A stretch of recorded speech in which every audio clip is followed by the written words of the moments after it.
आज 15 ऑगस्ट भारताचा स्वातंत्र्य दिन. आपणा सगळ्यांना स्वातंत्र्य दिनाच्या खूप खूप शुभेच्छा. आमच्या वसईची आणखीन एक पारंपरिक रेसिपी. नमस्कार, वसई किचनमध्ये आपलं स्वागत आहे. श्रावण महिन्याला सुरुवात झालेली आहे, तर अळूवडी बनवूया.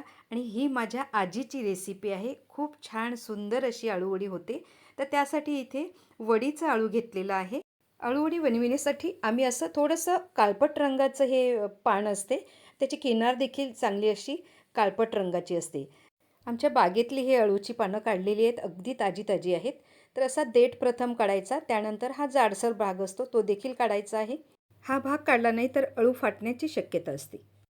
तर अशा प्रकारे देठ काढून त्यानंतर हा भाग काढायचा आहे, अगदी हळूवारपणे काढायचा आहे. त्यानंतर ह्या पानाला ज्या शिरा असतात त्यावरून थोडंसं अलगदपणे लाटणं फिरवायचं आहे, म्हणजे ते मऊ होते, म्हणजे ते फाटणार नाही.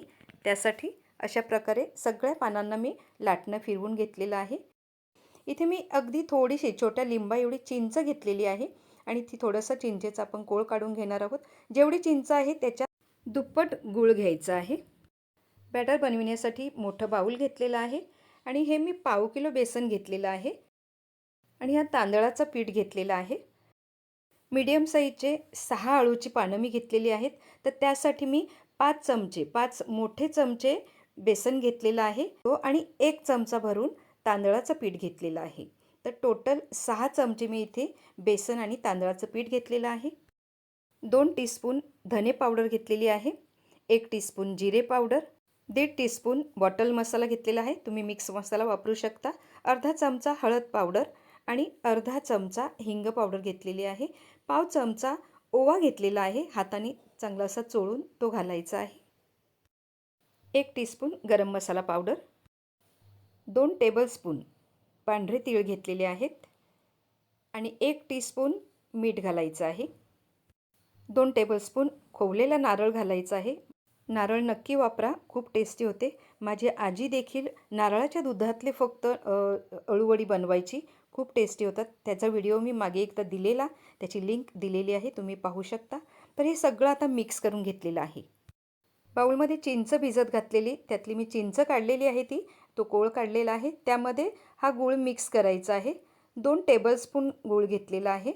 चिंचेच्या दुप्पट घ्यायचं आहे किंवा जास्तसुद्धा वापरू शकता. आणि चांगलं हे मिक्स करून घेऊया. कोथिंबीर बारीक चिरून घेतलेली आहे. आलं आणि मिरचीचं वाटण केलेलं आहे. तर आता आपण ह्या बेसनमध्ये हे सगळं मिक्स केलेलं आहे, त्यामध्ये कोथिंबीर घालायची आहे. मिरची आणि आल्याचं ताजं वाटण केलेलं आहे. तुम्हाला लसूण वापरायचं असल्यास तुम्ही वापरू शकता. त्याचप्रमाणे ह्यामध्ये मी गूळ मिक्स करून घेतलेलं आहे चिंचेच्या कोळीमध्ये, ते घालायचं आहे. आणि आता हे सगळं व्यवस्थित प्रथम मिक्स करून घेऊया. हे आपल्याला बॅटर बनवायचं आहे, तर खूप पातळ बनवायचं नाही आणि जास्त घट्टसुद्धा नाही. त्यासाठी अगदी थोडं थोडं पाणी घालायचं आहे आणि त्यानंतर मिक्स करायचं आहे. गरज वाटल्यास पुन्हा एकदा पाणी घालायचं. आता मी पाण्याचा वापर केलेला आहे. तर ह्याचप्रमाणे माझी आजी नारळाचं दूध वापरून ह्या वड्या बनवायची.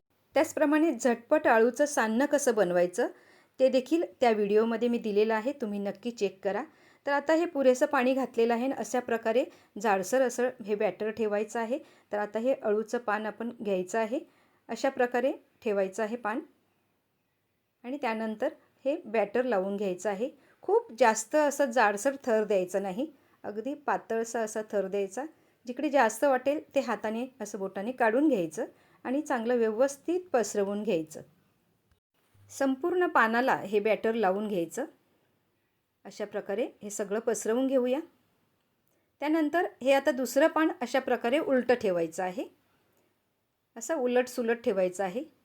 निमुळती बाजू आता ह्या बाजूने घ्यायची आहे आणि अशाच प्रकारे हे सगळं बॅटर आपण लावून घेऊया.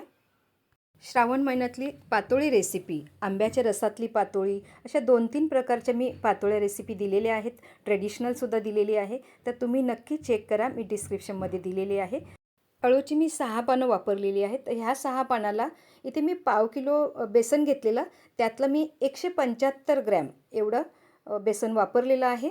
तर त्याप्रमाणे तुम्ही अंदाज करू शकता किंवा मोठा चमचा असतो, तर मी 5 चमचे बेसन घेतलेलं आहे आणि 1 चमचा तांदळाचं पीठ घेतलेलं आहे. तर आता संपूर्ण 6 याला आपण बॅटर लावून घेतलेलं आहे. तर थोडंसं बॅटर राहिलेलं आहे ते आपल्याला इथे लागेल. आता अशा प्रकारे दोन्ही बाजूने फोल्ड करून घ्यायचं आणि त्यालासुद्धा व्यवस्थित हे बॅटर लागलं पाहिजे. आता जो हा भाग आहे तो असा फोल्ड करायचा आहे. इथे सुद्धा आता बॅटर लावून घेणार आहोत. खूप छोटं पानं असतील तर तुम्ही बेसन कमी घेऊ शकता, त्याप्रमाणे अंदाज घ्या तुम्ही. तर आता हे बॅटर लावलेलं आहे. आता आपण अगदी अलगदपणे हे व्यवस्थित रोल असा फिरवून घ्यायचा आहे. असं फिरवत जायचं. त्यानंतर बाजूने असं बाहेर आल्यावर असं मध्ये घालायचं बोटाने. अशा प्रकारे हळूवारपणे फिरवत जायचं. दोरी वगैरे बांधायची काहीच गरज नाही. हे व्यवस्थित असं राहते. आता हा अळूवडीचा रोल आपण चांगला तयार करून घेतलेला आहे. तर ह्या बाजूने सुद्धा थोडंसं बॅटर लावून घ्यायचं आहे. आता हा रोल उकडवून घेणार आहोत. त्यासाठी मी इडलीच्या भांड्यात ठेवणार आहे. तर एका प्लेटला तेलाने असं ग्रीस करायचं आहे.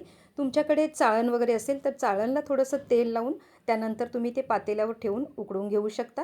तर हे रोल मोठा झालेला आहे, त्यासाठी मी 2 भाग करणार आहे. म्हणजे प्लेटमध्ये ते व्यवस्थित ठेवता येतील. तर ह्या भागाला सुद्धा थोडंसं हे बॅटर आता लावून घ्यायचं आहे.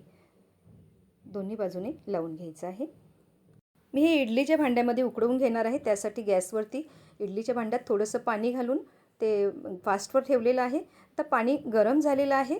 तर ही प्लेट ठेवलेली आहे. त्यावरती मी ही ग्रीस केलेली प्लेट ठेवणार आहे आणि 10-12 मिनटासाठी मीडियम गॅसवरती आपण आता हे शिजवून घेणार आहोत. 12 मिनटं झालेली आहेत. आता आपण हे झाकण काढूया आणि छान मस्त हे अळूचे रोड उकडवून झालेले आहेत. हे पहा, गॅस बंद करायची आहे आणि ही प्लेट काढून आपण हे थंड होईपर्यंत असंच ठेवून द्यायचं आहे. हे रोल थंड झाल्यानंतरच आपण ह्या वड्या पाडून घेणार आहोत. आता हे रोल थंड झालेले आहेत. आता आपण वड्या पाडून घेणार आहोत. वड्या पाडतेवेळी एकदम जाडसर नाही ठेवायचे, थोडेसे पातळसरच करायचे. म्हणजे डीप फ्राय देखील करायची गरज नाही. एकदम मस्त कुरकुरीत होतात. पाहिजे तेवढ्या वड्या पाडून आपण फ्राय करून घ्यायच्या. बाकी तुम्ही फ्रीजमध्ये ठेवू शकता. आता ह्या वड्या फ्राय कशा करायच्या त्या पाहूया. त्यासाठी मी गॅसवरती पॅन ठेवलेला आहे आणि त्यामध्ये अगदी थोडंसं असं तेल घालायचं आहे. तेल चांगलं तापल्यावरती असं पसरवून घ्यायचं आहे. गॅस अगदी मंद करायची आहे. अगदी कमी गॅसवरती आपण हे शॅलो फ्राय करून घेणार आहोत. त्यामुळे ते एकदम कुरकुरीत होतात. तुम्ही पहिल्यांदाच अळूवडी बनवत असाल किंवा नवीन जनरेशनसाठी अगदी सोपा प्रकार आहे आणि झटपट, आणि तुम्ही अळूवडी ही खाल तर तुम्हाला पुन्हा पुन्हा करावीशी वाटेल, एवढी ही टेस्टी लागते. तुम्ही नक्की ही अळूवडी बनवून पहा. माझ्या आजीची रेसिपी तुम्हाला नक्की आवडणार. व्हिडिओ पाहिल्याबद्दल धन्यवाद.